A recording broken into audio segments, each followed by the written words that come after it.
Hello guys, welcome to my channel once more.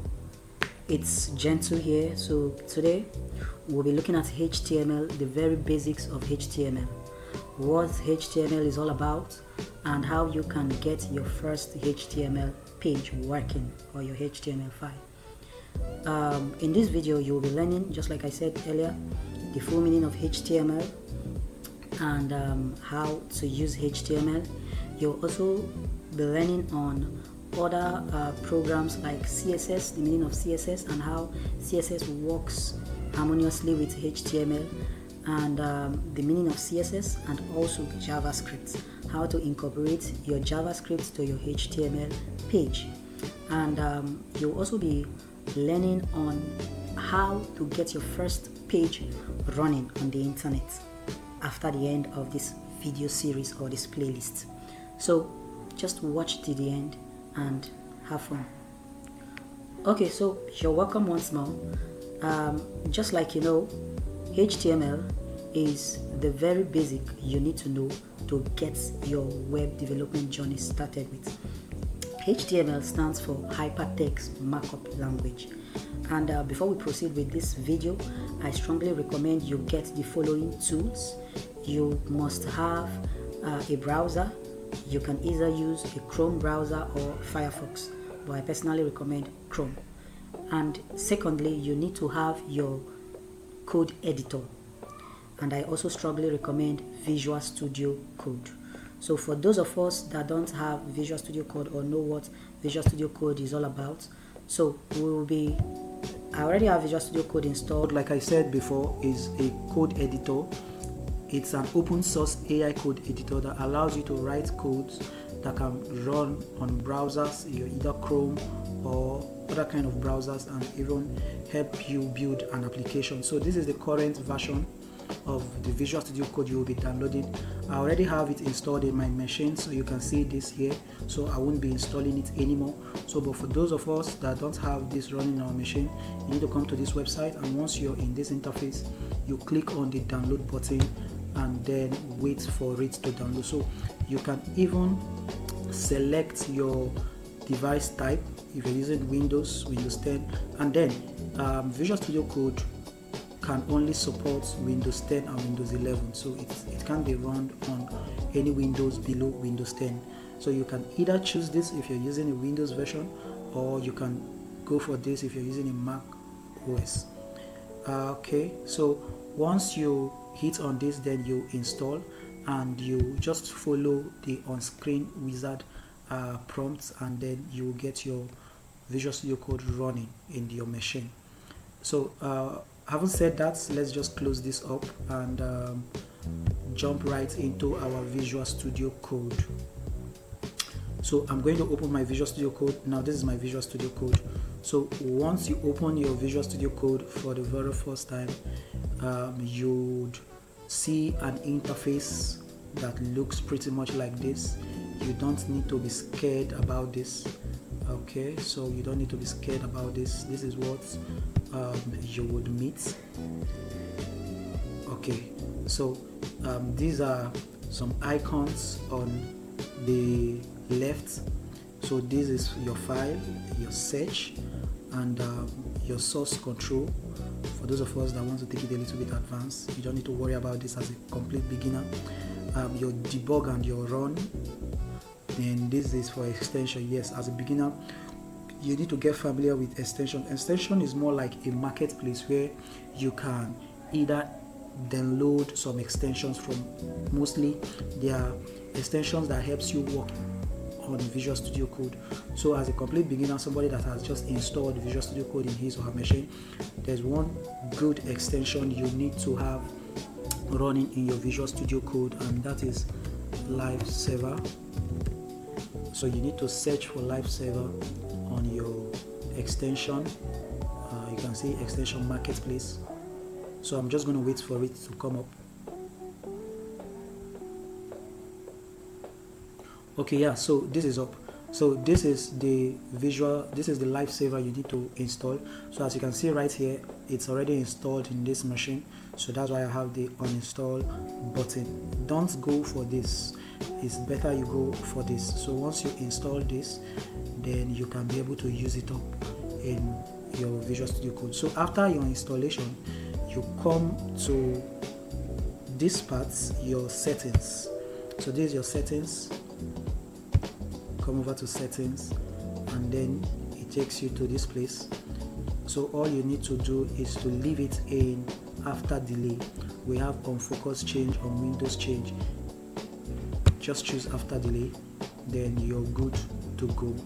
So you can close it up and close up this.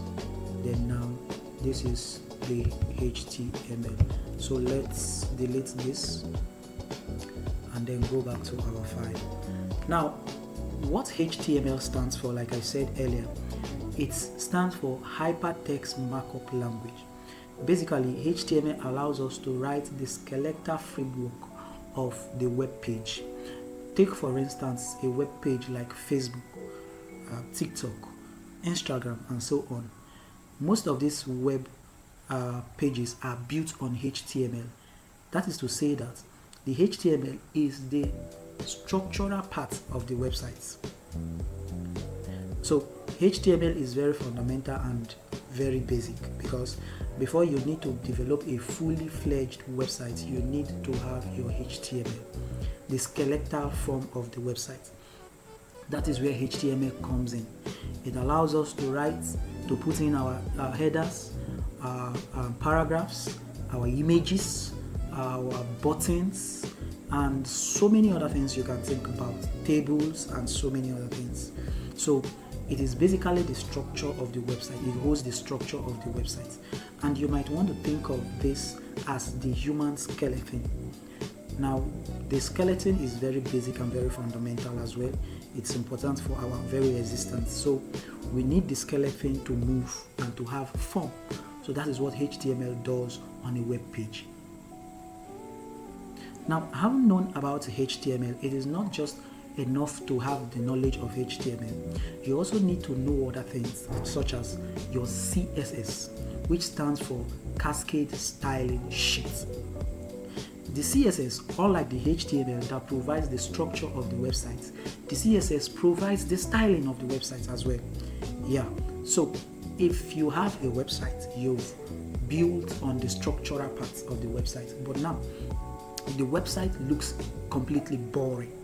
So then we use in our CSS to add some style, some color, font size, gradients, and some other extra things you can think of. So basically, CSS gives beauty to the HTML. It makes the HTML visually compelling. That is what the CSS does. So the CSS is basically used for styling. So if you want to style your web app, your web page, you use the CSS. CSS helps us to add colors to our websites. It helps us to beautify the font sizes. It helps us to structure our image, style our image.